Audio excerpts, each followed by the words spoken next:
अकोला शहरातील रामनगर परिसरात गुरुवारी एका बंद पडलेल्या कॅफेमध्ये अचानक भीषण आग लागल्याने परिसरात खळबळ उडाली।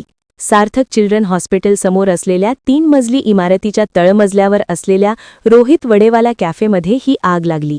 घटनेची माहिती मिळताच अग्निशमन विभागाच्या 2 गाड्या तात्काळ घटनास्थळी दाखल झाल्या। अग्निशमन दलाच्या जवानांनी तत्परता दाखवत आग आटोक्यात आणण्यासाठी शर्थीचे प्रयत्न केले।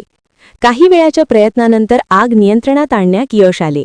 दरम्यान कॅफेमध्ये ठेवलेले 5 गॅस सिलेंडर अग्निशमन दलाने सुरक्षितपणे बाहेर काढले, त्यामुळे मोठा अनर्थ टळला। या घटनेमुळे काही काळ परिसरात भीतीचे वातावरण निर्माण झाले होते।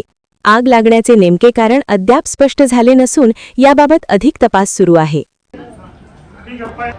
ताज्या बातम्या आणि घडामोडी बघण्यासाठी महाराष्ट्र मेल या चॅनलला लाईक आणि सबस्क्राईब नक्कीच करा।